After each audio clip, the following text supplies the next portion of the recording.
Hello everyone, welcome to our YouTube channel keep it simple. आज के video में हम बात करेंगे एलआईसी यानी कि लाइफ इंश्योरेंस कॉरपोरेशन के आईपीओ के बारे में। आप शायद बहुत लंबे समय से सुन रहे होंगे कि भाई एलआईसी का आईपीओ आने वाला है। तो आज के वीडियो में हम डिस्कस करेंगे कि भाई ये आईपीओ कब आएगा और इसमें इतना टाइम क्यों लग रहा है। और आगे बढ़ने से पहले अगर आपने अभी तक चैनल को सब्सक्राइब नहीं किया तो प्लीज सब्सक्राइब करके हमें मोटिवेट कीजिए। तो सबसे पहले अगर हम बात करें एलआईसी की हिस्ट्री की, तो इसको 1 सितंबर 1956 में एक्ट ऑफ पार्लियामेंट के द्वारा एस्टेब्लिश किया गया था। इसका जो मेन ऑब्जेक्टिव था जब इसको एस्टेब्लिश किया गया था वो ये था कि पॉलिसी होल्डर की जो पैसा है उसको सिक्योरिटी प्रोवाइड की जा सके। इसके अलावा जो उनकी सेविंग्स हैं उसको मोबिलाइज किया जा सके, जो देश भर में इंडस्ट्रियलाइजेशन रिक्वायर्ड था उसके लिए जो भी नेसेसरी डेवलपमेंट रिक्वायर्ड है इंफ्रास्ट्रक्चर की, उसको किया जा सके उस पैसे से। और पिछले 65 साल में एलआईसी ने जो इसके फाउंडेशनल ऑब्जेक्टिव है उसको बखूबी पूरा किया है और ये देश की सफलतम पब्लिक सेक्टर फाइनेंशियल इंस्टीट्यूशन बन के उभरी है। इन्होंने 36 लाख करोड़ तक इन्वेस्ट किया है देश की इकोनॉमी में। और इनकी जो 82% इन्वेस्टमेंट है वो या तो गवर्नमेंट सिक्योरिटीज में है या इंफ्रास्ट्रक्चर सेक्टर में है। और अब अगर बात की जाए कि भाई एलआईसी का स्केल कितना बड़ा है, तो इनके पास लगभग 40 करोड़ पॉलिसी होल्डर का बेस है और ये करोड़ों लोगों की, करोड़ों इंडियंस की लाइफ को टच करते हैं। इनकी जो असेट अंडर मैनेजमेंट है वो 38 लाख करोड़ की है और ये ईयरली 4 से 5 लाख करोड़ का इन्वेस्टेबल फंड प्रीमियम के थ्रू जनरेट करते हैं। और इन्होंने गवर्नमेंट को शुरू से लेकर जब से इसको एस्टेब्लिश किया गया है 28,695 करोड़ का डिविडेंड वापस दिया है, यानी कि जो भी इनको प्रॉफिट हुए हैं उसको डिविडेंड की फॉर्म में इन्होंने गवर्नमेंट को लगभग 29,000 करोड़ रुपए वापस किया है। और आज की डेट में ये 23 प्राइवेट इंश्योरर्स है जिनके साथ compete कर रही है, लेकिन फिर भी 20 साल से जब से कि प्राइवेट इंश्योरेंस कंपनीज इस सेक्टर में आने लगी हैं, तब भी इनके पास आज की डेट में 66% का मार्केट शेयर है अगर प्रीमियम इनकम की तरह देखा जाए। और नंबर ऑफ पॉलिसीज के हिसाब से देखा जाए तो 75% मार्केट शेयर है। और अगर 2020-21 फाइनेंशियल ईयर की बात की जाए तो इनका जो टोटल प्रीमियम इनकम थी वो 4,02,000 करोड़ थी, जिसमें कि नए बिजनेस और रिन्यूएबल प्रीमियम दोनों ही इंक्लूडेड थे। इसके अलावा जो इनकी इन्वेस्टमेंट है उससे इन्होंने 2,72,000 करोड़ की इनकम जनरेट की थी। और टोटल जो इनकी इनकम देखी जाए तो 6,82,000 करोड़ रुपए है। और ये देश की कोई भी बड़ी कंपनी, इवन रिलायंस की भी इनकम ईयरली इतनी नहीं है। और इन्होंने 2,10,000 करोड़ के आसपास के क्लेम सेटल किए थे 2020-21 में। और अब अगर बात की जाए कि भाई गवर्नमेंट इसका आईपीओ लाना क्यों चाहती है, यानी कि इसमें अपना हिस्सा बेचना क्यों चाहती है, तो आपको याद होगा जब पिछले साल का बजट पेश किया गया था तो उसमें हमारे फाइनेंस मिनिस्टर ने 1,75,000 करोड़ का डिसइन्वेस्टमेंट टारगेट रखा था इस फाइनेंशियल ईयर यानी कि 2021-22 के लिए।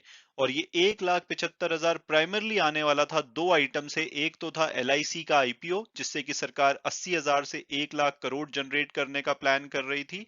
और दूसरा था बीपीसीएल की, जो उनका 52.98% का हिस्सा है उसको बेच करके सरकार 45 से 60,000 करोड़ रुपए जनरेट करने का प्लान कर रही थी। तो आप देखेंगे यहां से सरकार लगभग 1,25,000 से 1,60,000 करोड़ जनरेट करने वाली थी और बाकी का जो 50,000 करोड़ के आसपास था वो बाकी की सेल से आने वाला था। लेकिन प्राइमरली जो मेन डिसइन्वेस्टमेंट का टारगेट था वो इन्हीं दो आइटम से पूरा होने वाला था और अभी अनफॉर्चुनेटली दोनों ही आइटम्स कंप्लीट नहीं हुई है। तो सरकार को अगर अपने जो भी प्लान स्पेंड करना है और फिस्कल डेफिसिट को कंट्रोल में रखना है तो ये दोनों आइटम्स को कंप्लीट करना बहुत ही जरूरी है इस फाइनेंशियल ईयर में। हालांकि बीपीसीएल का अब कोई चांस नहीं लग रहा है कि इस फाइनेंशियल ईयर में वो पूरा होगा क्योंकि उसमें काफी डिले चल रहा है, लेकिन अभी भी उम्मीद जताई जा रही है कि शायद एलआईसी का आईपीओ इस फाइनेंशियल ईयर में आ जाए। और अब अगर बात की जाए कि भाई अभी तक जो 1,75,000 करोड़ का टारगेट है उसमें से कितना पूरा किया जा सका है, तो अनफॉर्चुनेटली सरकार ने सिर्फ 9,330 करोड़ रुपए के आसपास की डिसइन्वेस्टमेंट की है, जिसमें कि मेनली इन्होंने एक्सिस बैंक में अपना शेयर बेचा था, उसके अलावा एनएमडीसी, हुडको वगैरह में जो अपना स्टेक सेल करके इन्होंने 9,330 करोड़ रुपए जनरेट किया है। इसके अलावा इन्होंने एयर इंडिया को प्राइवेटाइज किया था, टाटा सन्स को बेचा था, तो उससे इनको लगभग 18,000 करोड़ मिलने हैं, लेकिन उसमें से 15,300 करोड़ के तो डेट लेगी टाटा। तो सिर्फ 2700 करोड़ के आसपास है जो कैश में मिलने की उम्मीद है, तो लगभग इन्हें 12,000 करोड़ रुपए का डिसइन्वेस्टमेंट टारगेट पूरा किया है। तो अभी भी 1,63,000 करोड़ रुपए के आसपास का डिसइन्वेस्टमेंट टारगेट सरकार को पूरा करना है, और उसके लिए इनको एलआईसी का आईपीओ लाना पड़ेगा। हालांकि उसके बाद भी ये अपने टारगेट को मिस करेंगे, क्योंकि बीपीसीएल की सेल इस साल में पूरी करना मुश्किल है। लेकिन फिर भी अगर एलआईसी का भी आईपीओ नहीं आता तो सरकार बहुत बुरी तरह से अपने टारगेट को मिस कर देगी।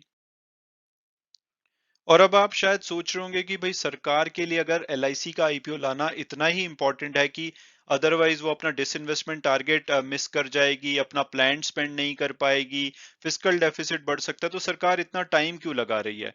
तो सरकार एक्चुअली में टाइम नहीं लगा रही है। आईपीओ लाने से पहले एलआईसी का वैल्यूएशन करना पड़ेगा, जो कि अपने आप में बहुत ही ज्यादा ट्रिकी प्रोसेस है। सरकार ने इसके लिए जो ग्लोबल एक्चुरियल फर्म है मिलीमैन, उसको अपॉइंट किया है, जो कि सरकार को हेल्प कर रही है एलआईसी को वैल्यू करने में। और अगर इसके वैल्यूएशन को समझा जाए तो एलआईसी लगभग 50 प्रोडक्ट से भी ज्यादा बेचती है। तो उन सभी प्रोडक्ट्स के जो भी फ्यूचर प्रॉफिट्स हैं उनकी प्रेजेंट वैल्यू निकालनी पड़ेगी एलआईसी के वैल्यूएशन के लिए, और आप देख सकते हैं कि इनका स्केल कितना बड़ा है। इसके बाद एलआईसी की रेलवे के बाद दूसरे नंबर की ऐसी कंपनी है जिसकी की सबसे ज्यादा रियल एस्टेट असेट है देश भर में, और इनकी जो असेट्स हैं देश के डिफरेंट डिफरेंट कोनों में फैली हुई हैं। उन सब की वैल्यू को असेस करना पड़ेगा। उसके अलावा एलआईसी की बहुत सारी सब्सिडरी कंपनी है जो कि इंडिया में भी हैं, इंडिया से बाहर भी हैं, उन सबको भी वैल्यू करना पड़ेगा। इसके बाद इनकी अपनी ब्रांड वैल्यू है, उसको एस्टिमेट करना बहुत ही डिफिकल्ट काम होने वाला है। और इसके अलावा सरकार उम्मीद कर रही है कि जो एलआईसी का आईपीओ लाया जाएगा उसमें जो फॉरेन इन्वेस्टर हैं वो 20% की हिस्सेदारी ले सकते हैं। और यूएस रेगुलेशन कहते हैं कि अगर कोई आईपीओ लाया जाए तो उससे आईपीओ लाने से पहले जो भी 135 दिन पहले के जो भी प्रॉफिट होते हैं वो उसके जो रेड हेयरिंग प्रोस्पेक्टस है उसमें डिक्लेयर होने चाहिए। और इसलिए अगर इनको फॉरेन इन्वेस्टर स्पेसिफिकली अगर यूएस के इन्वेस्टर को अट्रैक्ट करना है इस आईपीओ के लिए, तो सरकार को अपने दिसंबर के जो फाइनेंशियल्स है उसको फाइनल करना पड़ेगा, और सरकार उसी प्रोसेस में अभी लगी हुई है। लेकिन इन सब के बावजूद ऐसा लग रहा है कि सरकार जो है इसका वैल्यूएशन है अगले कुछ वीक्स में फाइनल कर सकती है। और रफ एस्टीमेट के हिसाब से, हालांकि अभी फाइनल एस्टीमेट नहीं है कि इसका वैल्यूएशन कितना निकल के आएगा, ये 10 से 15 लाख करोड़ हो सकता है। और अगर आप कंपैरिजन के लिए देखें तो जितनी भी हमारी लिस्टेड कंपनीज हैं उसमें से सिर्फ दो ही कंपनीज हैं जिनका कि 10 लाख से ज्यादा का मार्केट कैपिटलाइजेशन है।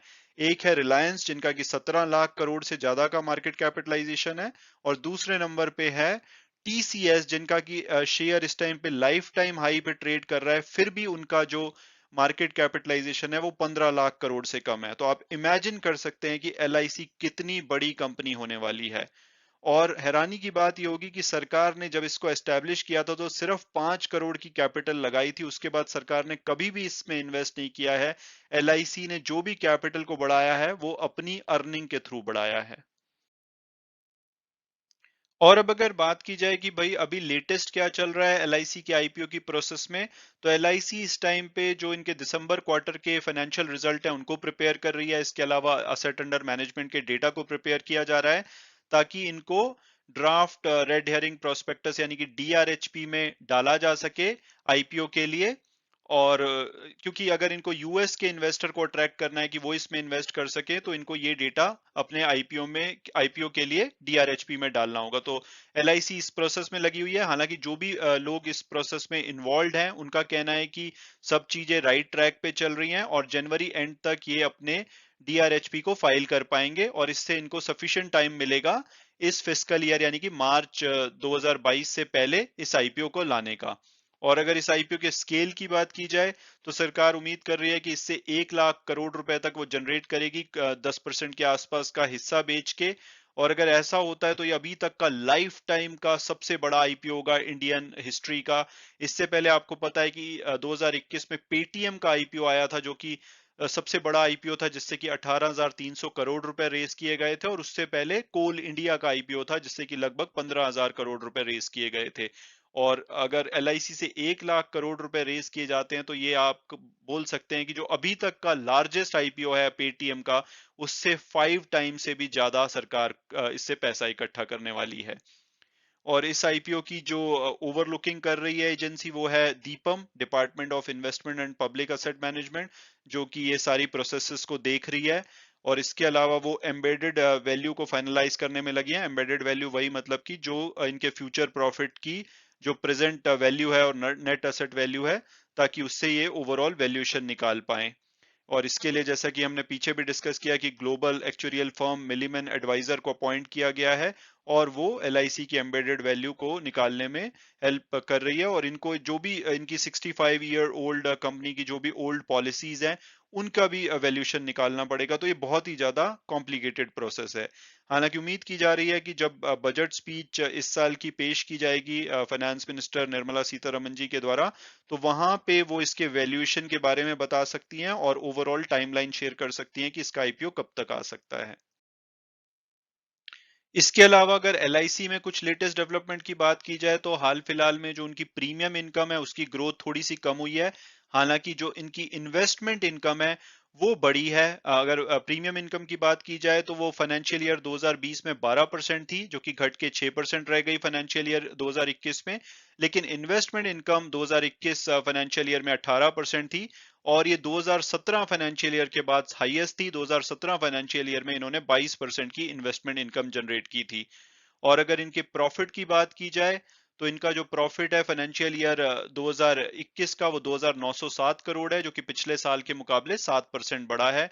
और इनकी जो प्रीमियम इनकम है वो 4,03,000 करोड़ रही है, जो कि पिछले साल 3,79,000 करोड़ थी। और एनालिस्ट इनके जो भी फाइनल अपडेटेड नंबर है उनका वेट कर रहे हैं, ताकि वो इसको आईसीआईसी प्रूडेंशियल लाइफ और एचडीएफसी लाइफ, जो कि प्राइवेट प्लेयर इस सेक्टर में ऑलरेडी लिस्टेड है, उनके साथ इनको कंपेयर कर सकें। हालांकि एलआईसी ने अपना मार्केट शेयर पिछले कुछ दशकों में लूज किया है जब से प्राइवेट प्लेयर्स की एंट्री हुई है, लेकिन फिर भी अगर रिन्यूएबल प्रीमियम के हिसाब से देखा जाए तो इनके पास 63% का मार्केट शेयर है। और इसके अलावा रूरल इंडिया की बात की जाए तो वहां पे एलआईसी डोमिनेट करती है, इनके पास 71% मार्केट शेयर है। और दूसरे नंबर पे आती है एसबीआई लाइफ, जिसके पास की सिर्फ 7% है। तो आप गैप देख सकते हैं कि कितना बड़ा है रूरल इंडिया में। और तीसरे नंबर पे आती है एचडीएफसी लाइफ, जिनके पास सिर्फ 3% का मार्केट शेयर है। और कई मीडिया हाउस ये रिपोर्ट पब्लिश कर रहे हैं कि इस आईपीओ के लिए, क्योंकि इसमें जो भी पॉलिसी होल्डर है उनको शायद कुछ स्पेसिफिक डिस्काउंट दिया जा सकता है, उनको उनके लिए कुछ कोटा रिजर्व रखा जा सकता है। तो इससे लगभग 1 से 3 करोड़ अगर कंजर्वेटिव भी एस्टिमेट लगाएं, तो इतने नए डीमेट अकाउंट खुल सकते हैं, क्योंकि जो लोग अभी जिनके पास डीमेट अकाउंट नहीं है वो भी इस आईपीओ में अप्लाई करना चाहेंगे। रादर यहां तक सुनने में आ रहा है कि बहुत सारे ब्रोकर्स जो भी पॉलिसी होल्डर है उनके पास रीच आउट कर रहे हैं, उनको कह रहे हैं कि भाई आप कुछ पैसे लेके हमारे पास डीमैट अकाउंट खोल दीजिए, उसके बाद हमें रेंट पे दे दीजिए, ताकि हम एलआईसी के आईपीओ में आपके बिहाफ पे अप्लाई कर सकें। तो इस तरह से लोग इस आईपीओ का इंतजार कर रहे हैं। मैं उम्मीद करता हूं कि इसका वैल्यूएशन काफी अट्रैक्टिव होगा और जितने भी शेयर होल्डर हैं वो इसका लाभ उठा पाएंगे। तो आने वाले टाइम में देखना होगा। और इसकी वजह से हो सकता है कि मार्केट भी थोड़ा सा, एक मार्केट में भी चैलेंज आए, क्योंकि अगर 1 लाख करोड़ एक नए आईपीओ में जाता है तो हो सकता है कि कुछ नया पैसा डेफिनेटली इसमें आएगा, लेकिन बहुत सारा ऐसा पैसा भी है जो कि अभी मार्केट में लगा हुआ है, वो शायद इधर शिफ्ट हो, तो वहां पे थोड़ी सी करेक्शन देखी जा सकती है। तो ये बहुत बड़ा इवेंट होने वाला है जब एलआईसी का आईपीओ आएगा। तो आपको इस पे नजरें रखनी चाहिए, और इसमें डेफिनेटली अगर आप एलिजिबल हैं तो अप्लाई करना चाहिए। And thanks so much for watching the video, and God bless you all.